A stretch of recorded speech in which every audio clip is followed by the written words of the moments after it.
Good afternoon. How is everyone this afternoon? Good? Oh, come on, you can do better than that. Well, I would like to extend a very, very warm welcome to all of you.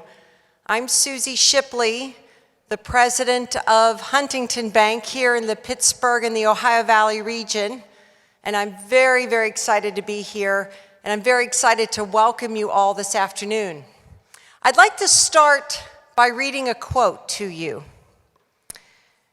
We often look afar for that which may be found at home, and seek a distance for that which is near. This quote was spoken by our Huntington Bank founder, P.W. Huntington, in 1899. Think about that. He was an adventurer. This gentleman worked on a whaling vessel. He was one of the first residents of the Midwest in the late 1800s to ride in a hot air balloon. But to P.W. Huntington, the most important thing to him, and what he would have called his biggest adventure, was serving his community. Whether it was helping a business get off the ground through his financial business, supporting cultural and community activities, or providing jobs for an ever-growing workforce in the Midwest, he was an adventurer. He was very, very committed to his community. And from generation to generation, that sense of service still drives us forward. At Huntington, we want to thank all of you, every single one of you in this room, for your focus on service, your dedication to this community. Because without you, we would not be achieving everything that we are achieving in this region. Your sense of service, your passion, your hard work is making this community a fantastic community in which to live, work, and play. So by working together, our region is winning. This is a fantastic region, and that is why my colleagues at Huntington and I are so proud to sponsor this summit and to honor you through this summit. Now, a special thank you goes out to the Greater Pittsburgh Not-for-Profit Partnership, the Forbes Fund, the Grable Foundation, all for making today possible. And what a day. I hear it's 1,400 strong. So it's been a fantastic day, and we are so proud to be here. So through their leadership and through your leadership, you are changing this community, and we are so glad to be a part of it. So thank you. I hope that you enjoy the rest of the day. And with that, I would like to introduce Gregg Behr, Executive Director of the Grable Foundation.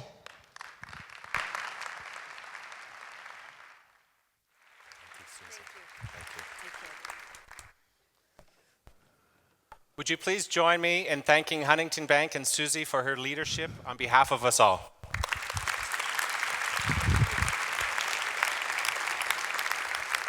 And I know we still have a lot of people in the lobby, so please come on in, use that back row. There are a lot of seats here to my left, lots of seats to be had.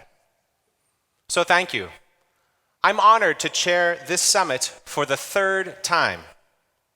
When I last chaired this event nearly a decade ago in the autumn of 2006, we had recently launched the Greater Pittsburgh Nonprofit Partnership. Who here was also here in 2006? Raise your hands, stand up. Raise your hands, raise them high. We owe all of you tremendous gratitude. Thank you. 10 years on, the GPNP is now a powerful force for goodness in our region. For these past 10 years, and indeed for at least 3 decades, all of you in our nonprofit sector have stood at the forefront of our region's renaissance. Here along the Allegheny, not far from the confluence, you can look back and understandably nod, knowing that you have rebuilt this place carefully and compassionately, broken piece by broken piece. And so today is a day for deserved celebration, and also for rebooting, for rejuvenating, and for refreshing. Our stamp upon these Appalachian hills and river valleys is just beginning to flourish. You know how much more we have yet to do. Amidst unstable and troubling days, when so many of you are scrambling to respond to immediate needs, we are nonetheless called upon to prepare for what's still to come, to navigate uncertainties that inevitably lie ahead. While ostensible public servants stretching from the banks of the Susquehanna to the Potomac have wreaked havoc on our present, you forge ahead. And so we ask, even now, when stretching just to get to tomorrow, are we being inventive enough, creative enough, bold enough to embrace what's next? This afternoon, 2 local stories will provoke us to question our timidity and measure our audacity. First, 2 outstanding educators representing the Remake Learning Network, Megan Ciccone and Michelle King, will shed light on how Pittsburgh has come to be recognized nationally as standing at the forefront of innovative teaching and learning.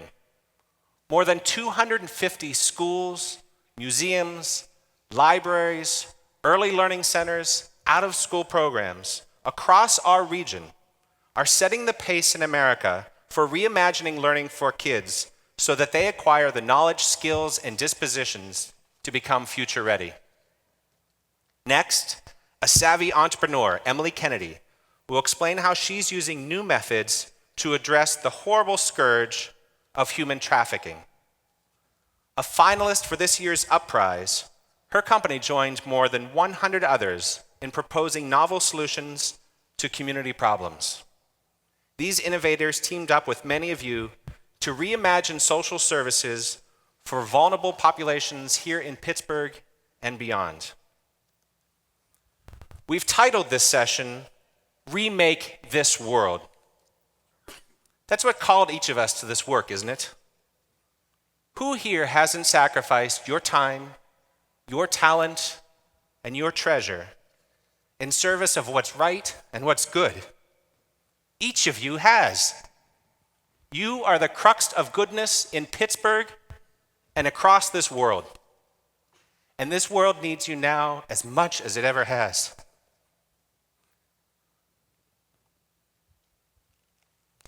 Ours is a world beset by tragedy words cannot possibly articulate. Ours is a world plagued by hatred that no person, no parent, no community should suffer. Ours is a world bedeviled by madness that we, the people, somehow sanction. We must remake this world with love and with hope. You see, just down this river, watching over our city, stands as good a soul as we could conjure to grace our waterways. He calls upon us to make real, genuine love and hope for those for whom Renaissance is distant. Take this moment and hear again these words from Fred Rogers himself. We live in a world in which we need to share responsibility. It's easy to say, it's not my child, not my community, not my world, not my problem. Then there are those who see the need and respond. I consider these people my heroes. That's you. That's you. That's what you do every day. And that's what you will do for years to come, for days yet to dawn. You will restore her confidence that broken lives can be mended. You will ease her fears that children can once again walk safely into their neighborhoods to laugh and to play.